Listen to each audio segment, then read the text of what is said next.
Hey everyone, welcome back to the Movie Fanatics. I'm Brayden, and today we are once again continuing my James Bond celebration by taking a look at one of the greatest Bond films in the form of 1964's Goldfinger.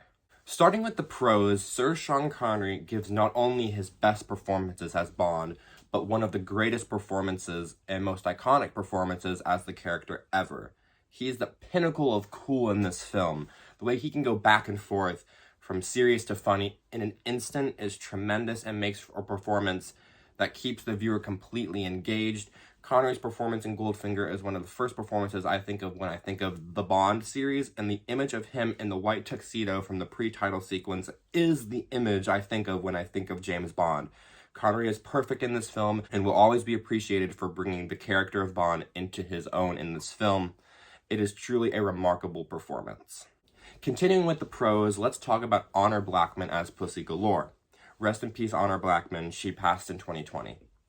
One of the greatest Bond girls and Bond characters ever, Honor Blackman plays this character with such spunk and attitude that makes her the perfect Bond girl. She instantly became iconic and is one of the very few Bond girls that I could actually see helping Bond in the action if she ever had to assist him.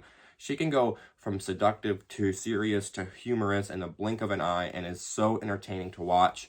The scene on the plane when she is first introduced is perfect, and Bond's reaction to her name is priceless. Connery in that moment just sells it, and at the same time amidst the stupidity of that name feels weird to say, but this is the Bond series after all. Her character is definitely an improvement over Tatiana from Russia with Love, and is on par with Honey Rider from Dr. No. All around, Pussy Galore is a great character and the pinnacle of a Bond girl, and Honor Blackman was perfect in this part. Along with Bond and Pussy Galore, the MI6 regulars are all great. Bernard Lee really comes into his own as M, and Lois Maxwell gives a defining performance as Moneypenny. Felix is also here, played by Czech Linder, and the famous sisters Jill and Tilly Masterson, played by Shirley Eaton and Tanya Mallet. All three side characters are great, but the Masterson sisters are also iconic, and Jill is the Golden Girl, the face of this film. It is truly a brilliant and iconic moment when Bond finds Jill covered in gold paint, and Tilly is killed in another series-defining moment. Both characters are different and great in their own ways. One is more playful, and the other one is on a revenge mission. Going back to Moneypenny, her scenes with Bond are some of the greatest Bond Moneypenny scenes ever, but this film gave us a fully realized Q played by Desmond Llewellyn. This Q scene is one of the definitive Q scenes, and for a good reason. This scene really establishes the Bond-Q relationship. I love this scene, and of course we are introduced to my favorite car of all time, both on and off the screen, and that is of course the Aston Martin DB5 with modifications.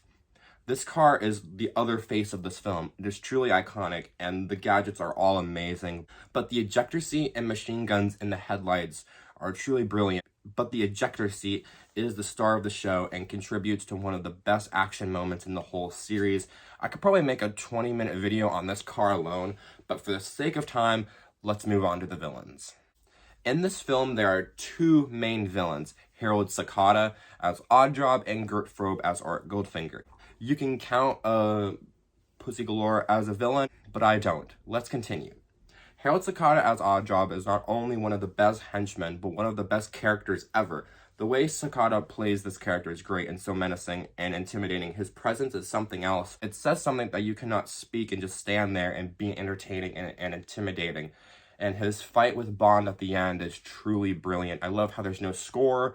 It just sounds, and it's absolutely amazing.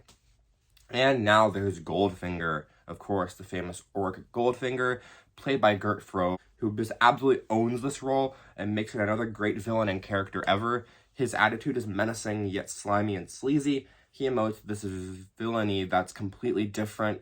He's the brains, and Oddjob is the muscle. I love how Goldfinger slowly reveals his plan, and his gold smuggling plan is perfect. But his plan to radiate Fort Knox is the gold standard villain plan.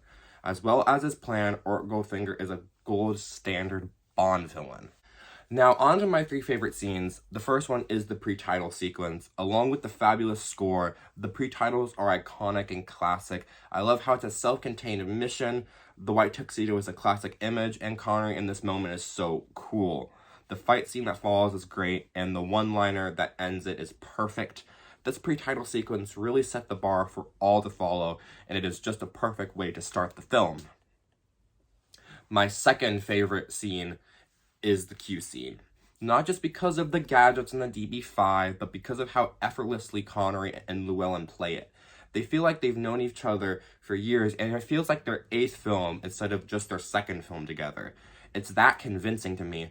I like how there's a certain disdain, yet respect for each other. It's a great scene and became instantly iconic.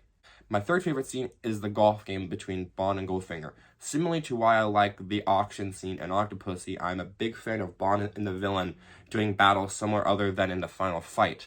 The golf game is a perfect example. I like how each person is trying to suss out the other and to see who can outplay who in a game of wits.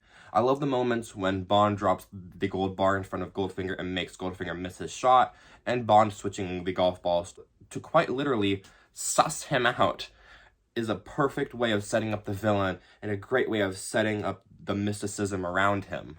Now, moving on to the cons, this is one of the few near-flawless Bond films, and if I had to pick any flaw, is that the pacing in the second act drops, mainly during the Kentucky horse farm section of the film. It's a great chunk of the film, and there are some great moments, but I feel like it could have been tightened up a little bit better, but it's a minor quibble. The whole sequence is nonetheless entertaining and reveals so much, including the villain's plan. Also, Bond is captured a lot in this film. It's a little tiresome, but it does work in the film's favor. All in all, Goldfinger was one of my very first Bond films I ever saw, so it will always have a special place in my heart. I have also been to some of the shooting locations for this film. Everyone who worked on this film are all on top of their games in their respective fields and roles, and all the actors are complete movie stars. This film really proved what Bond could be and has been the gold standard for some time, with the likes of On Her Majesty's Secret Service, The Spy Who Loved Me, GoldenEye, Casino Royale, and Skyfall. I absolutely love this film, and it gets an A+. Thank you all so much for watching. Please make sure to hit that like button, hit the subscribe button, and write comments below about your thoughts on Goldfinger. And I will see you next time when we take a look at Thunderball. This has been Brayden from the Movie Fanatics, signing off.